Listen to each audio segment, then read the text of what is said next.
మలియ రేచన. తెలుగు మొట్టమొదటి చందోలక్షణ గ్రంథము కవిజనాశ్రయం.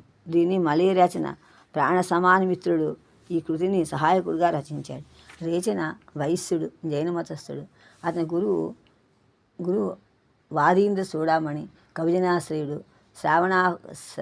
శ్రావకాభరణుడు అవనవి రేచించుడుదుడు.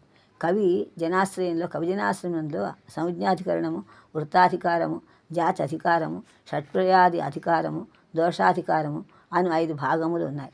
దోషాధికారమున ఛందశాస్త్రమునకు చెందినవి మాత్రమే కాక వ్యాకరణము చెందిన దోషములు కూడా ఇందులో ఉన్నాయి.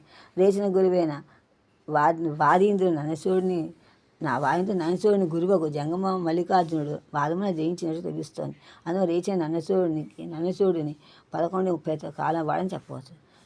కవిజనాశ్రయంలో భీమన చందము అనే పేరుతో ప్రఖ్యాతమైంది. వేములవాడ భీమకవి కవిజనాశ్రయం రచించాడని వార్తాకవి రాఘవయ్య, అప్పకవి మన పండితులు చెప్తున్నారు. కవిజనాశ్రయము గల తాళపత్రులలో 10 ఒక దాని మాత్రమే కింది పద్యము వీరి ఉదాహరణలు చెప్తాను. ఈడ పద్యం: వేములవాడని వెలసిన భీమేశ్వరు కరుణవల్గు భీమసుక విని కోమటి రేచిన మీదను నీ మహి కవులెల్ల చెంద మెలమిని రచింతున్ అని చెప్పాడు.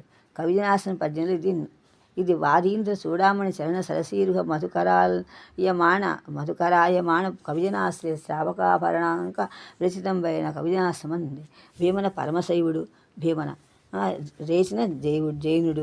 11వ శతాబ్దంలో శైవులకు జైనులకు సాంఘిక యుద్ధములు జరిగినట్టు తెలుస్తోంది. భీమన రచన పేరు రచించడం పగసగదు. కవిజనాశ్రయ దోషాధికారమున కొన్ని చోట్ల జైనమత ప్రశస్తి కనిపిస్తోంది. శైవుడైన భీమన జైనుడకు రేచన పేరు గ్రంథం వెలయించాలని చెప్పుడు అసంగతం. వికట కవులు కొన్ని వింతలు కల్పించి కవిజనాశ్రయం కలిపారని అప్పకవివాడు చెప్తున్నారు. కవిజనాశ్రమం వేములవాడ భీమకవి వ్రాశాడని ప్రచారం చేయడం వింతల్లో వింతని, కవిజనాశ్రమంలో ఎక్కువ చోట తన పేరు చెప్పుకొని ఉండేది అది రేచిన పేరు మీదనే నేటికి నిలిచిందని చెప్తున్నారు. దీన్ని బట్టి ఏదైనా కవి మాత్రం మంచి పుస్తకాలు మాత్రం మంచి ప్రసిద్ధికి అని చెప్పుకోవాలి.